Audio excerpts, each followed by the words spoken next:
show. I'm your host this afternoon, Warrior Queen Martine. In the studio with me, I have my special guest co-host, a lady named Pearl. How are you? I am wonderful, Martine. I have one question to ask you. What's that? Did you have your jumu this morning, your soup? I had it last night. Oh, you did? I sure did. Okay.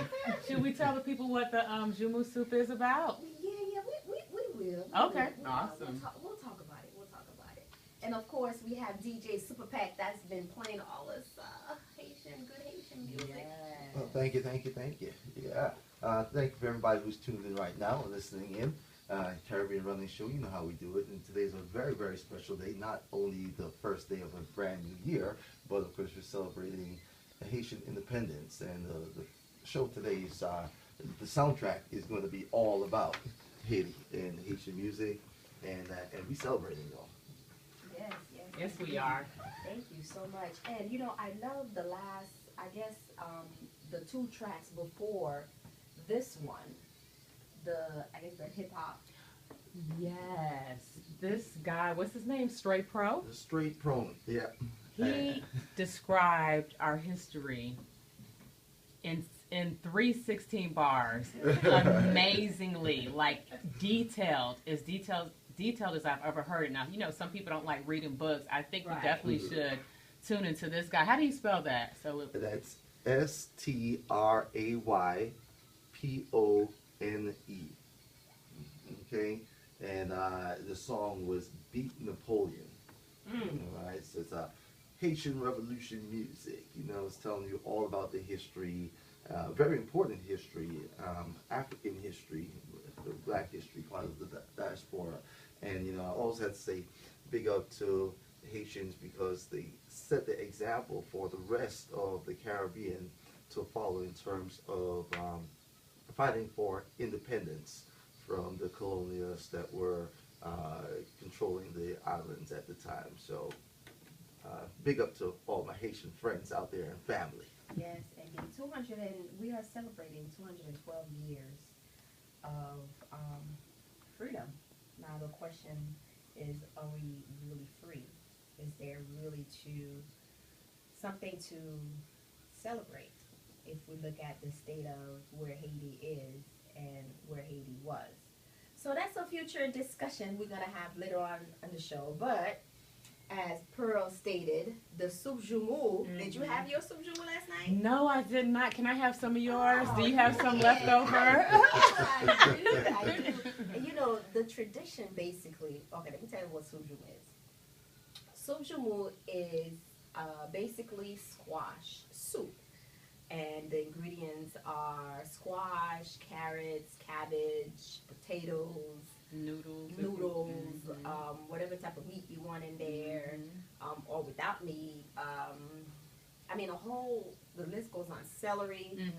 So the history behind the soup was back during the time of slavery. The slaves weren't allowed to eat squash. Squash was for the elite, for the French. So after we won our independence in 1804, we're like, you know what? Forget this.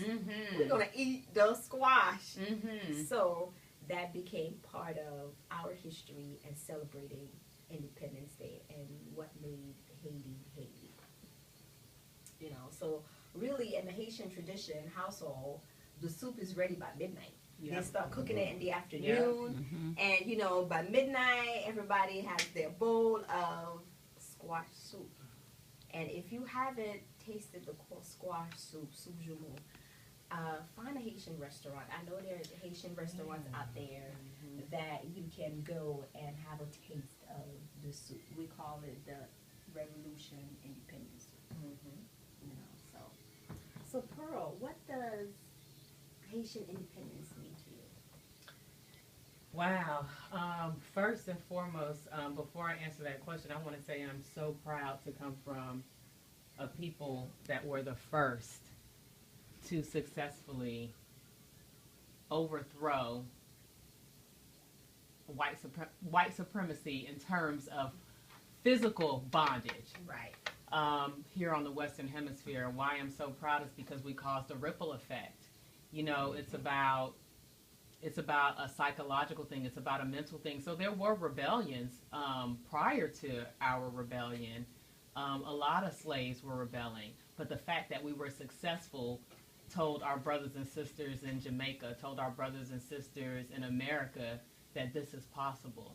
So we created a ripple effect, a mental ripple effect, to free all of us that are here on the Western Hemisphere. So what does Haitian independence mean to me? It represents a freedom of all blacks on the Western Hemisphere. A freedom of all blacks on the Western Hemisphere. That's what Haitian independence means to me. It means that we were a very strong clan, and we completed the mission that was given to us. We completed the mission that was given to us, and we helped others get their freedom as well. So it's about leadership. It's about, we are the leaders. We are the leaders. Yes. We are the leaders, although people look at us as the poorest country in the Western Hemisphere, which is a myth.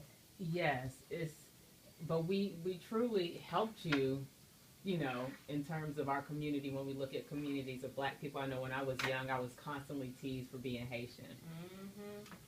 But if you understand the history, you would actually exalt, a Haitian, or you would give them much more. You would, reverence them at a higher level. And I know Danny Glover was trying to do a movie on our history. Yes. And it's interesting how when people try to exalt and give reverence to Haiti and tell the story, somehow that story cannot get out to the mass public in a way where it can change the psychological,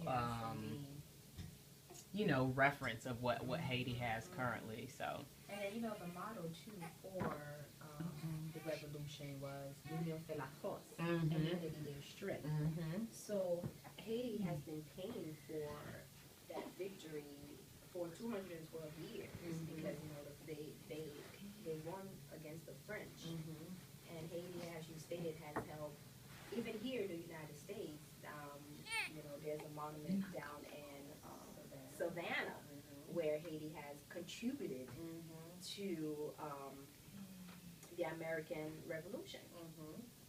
So Haiti has contributed to a lot. I know they went to, at the time, the Dominican Republic to help them gain their freedom, Brazil, a lot of other places, and even here in the United States with the Underground Railroad has given, back then, slaves, like, oh, okay, well, there's a country that succeeded, then I could have that power in me to succeed and free myself as well. Yes, that's what it totally represents to me, because if I see you do something, that lets me know now to my psyche, this is possible. Exactly. And nothing's going to stop me because I've seen it done. Yes. I know it's possible. Yes, indeed. So, a quick history. The Haitian Revolution has often been described as the largest and most successful slave rebellion in the Western Hemisphere. The slave rebellion it started in 1791, and by 1804 they had succeeded in ending not just slavery, but French control over the continent. So Haiti was the richest island with coffee, sugar, cotton. And after that, the French made sure that, okay, you are going to pay for your freedom. And that has crippled the country ever since. Absolutely. So the island was called the Pearl of the Caribbean, hence Pearl, a lady named Pearl. And yes, it was one of the richest islands. After we got our freedom, we had to pay reparations to France because they said, okay, you destroyed our economic system, one of our strongest economies. So if you don't want us to come back and war with you, you're going to have to pay reparations. So Haiti has been paying reparations, and I know we finished paying. I don't know the exact date of when we finished paying or what the exact number was, but it's an exuberant number that we had to pay France. And then also from my understanding is that Haiti was not recognized by other countries after it received its independence. So that stopped a lot of trading and so forth. And then in terms of our economy, and I don't know if you know the history on this, Martine, I heard a lot of things were burned after the rebellion. Is that correct? Or I'm not 100% sure, but Google. yes. We'll Google it, and Yes. we'll get back with you.